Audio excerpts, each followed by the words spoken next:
బద్వేల్ వ్యవసాయ డివిజన్ పరిధిలోని బద్వేల్ మండలం చింతల చెరువు గ్రామంలో జీఏపీ క్యాప్ పొలం బడి నిర్వహించడం జరిగింది. ఈ ఖరీఫ్ సీజన్లో ప్రతి గురువారం రోజు 14 వారాల పాటు విత్తనము మొదలు కోత వరకు ఉదయం 8 గంటల నుండి మధ్యాహ్నం 12 గంటల వరకు 4 గంటల పాటు నిర్వహించడం జరిగింది. రికార్డ్స్ నిర్వహణ పక్కాగా నిర్వహించాలి.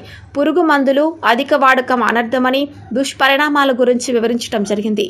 నారు కొనలు తుంచి నాటడం, కాలి బాటలు, సూడోమోనాస్ విభాగం, ప్రకృతి వ్యవసాయ విధానాలు, చిగురు పూసిన పసుపు, తెలుపు, నీలం పల్లాలు, లింగకర్షక బుట్టలు వంటి ఉత్తమ యాజమాన్య పద్ధతులు వివరించి రైతుల పొలాల్లో అమలు పరిచి ధృవీకరణ కొరకు కార్యాచరణ ప్రణాళిక తయారు చేయడం జరిగింది.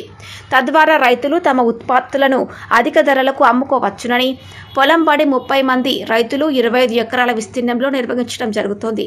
కావున రైతు సోదరులు వారం వారం నిర్వహించే ఈ పొలం బడిలో క్రమం తప్పకుండా పాల్గొని రైతు మేధస్సు పెంచుకోవాలని, ఆర్థిక పరమైన స్వయం నిర్ణయాలు తీసుకునే విధముగా తయారు కావాలి.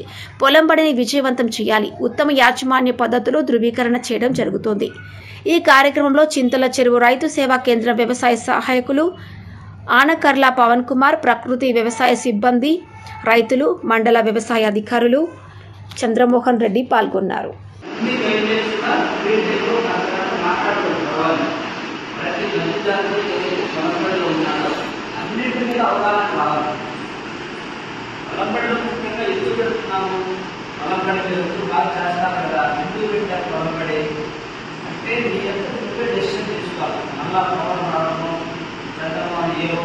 చెప్పాలి.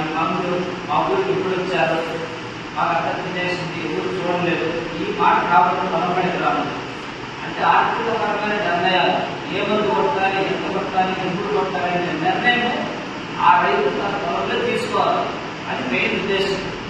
అన్నది ఏం చేస్తారు, పురుగు కనపడతారు, తెగులు కనపడితే నడవడం పోతాను సార్, ముందు పోయింది సార్ అనేది కాకుండా దేవుడి దగ్గరికి పోతారు. పరిస్థితిలో ఇక్కడ కడప పోయి వాళ్ళు 2 రకాల మందులు కొట్టేస్తారు. 2000, 3000 అయితే ఒక స్ప్రే నేను కాకుండానే దానివల్ల ఏమైతుంది, రైతు ఆర్థికంగా నష్టపోతున్నాడు, ఇబ్బంది పడుతున్నాడు, పెట్టుబడి పెరిగిపోతుంది, దిగుబడి తగ్గుతారు. దానివల్ల వ్యవసాయం చేయలేము. 2 రోజులు కాదు, 30,000 కానీ ఏసీ కెనాల్ చేపట్టడం చూశాను, నీళ్లు పోతానే ఉంటాయి కాలువలు, ఊరంతా ఖాళీగా ఉంది. ఎందుకు అని అడిగితే మేము అది ఊరికే ఉండడం మేలు సార్, నష్టపోతున్నాము, 30,000 అవుతుంది, అది వచ్చేది 20,000 కూడా రాదు, ఎందుకు పెట్టాలి చెప్పండి, మీకే ఇష్టం చేసుకోండి మీరు అంటారు. ఈ పరిస్థితి వస్తానికి కారణం ఏంటంటే హై కాస్ట్ ఆఫ్ కల్టివేషన్, పెట్టుబడి వ్యయం పెరిగింది. వద్దంటే 3-4 కాలం యూరియా వేశారు, డిఏపీ 2-3 వేస్తారు, అది వేస్తాడు, అన్ని రకాలు వేస్తాడు, కూలీలు పెరిగిపోయింది, దానివల్ల 30,000 అవుతుంది ఎకరాకు. అందుకోసం కాస్ట్ ఆఫ్ కల్టివేషన్ స్టడీ చేయదు, ప్రకృతి వ్యవసాయం చేయండి. మనోహర్ గారు మా వ్యక్తి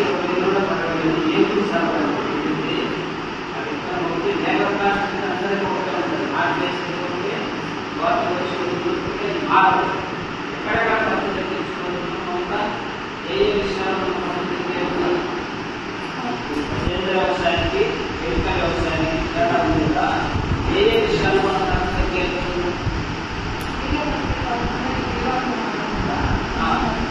రసాయనిక రూపాయలు ఎక్కువ పెడతారు, ఎక్కువ ఎరువులు 70% పడుతుంటారు, 30,000 చూస్తున్నాడు, ఎరువుల మీద ఉంటారు 40,000 పైన ఉంటారు ఎరువులు, పురుగులు 20,000 పురుగులు ఎరువులకే ఉంటాయి.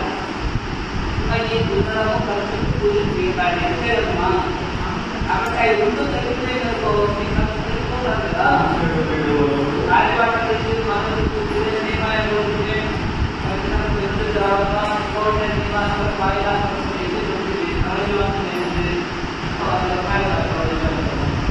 అంతే కదా. అది కూడా చేసుకోండి. ఆ ఊళ్ళో దొరికేది బయట కొత్త రేట్ దొరుకుతాయి, మన ఊళ్ళో ఏం చెప్తే ఇంట్లో ఉంటాయి. అవును నేను ఎప్పుడైనా భర్తలు అయిపోయి పుచ్చిపోయిందండి, తిరుగుతున్నాయి చూడాల, అట్లాంటి పడేయకుండా నాకు వేరే వాళ్ళకి ఇస్తే అది మనం బయట కొట్టేస్తే వస్తారు, అది వేయండి పర్వాలేదు. బొప్పలు కానీ, పెసర చెరువు కానీ, కన్నె చింతల చెరువు మనకు మనసు పడదు.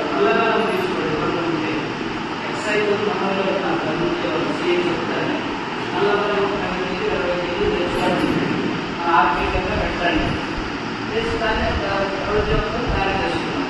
రాజ్యాంగం ఉంటుంది.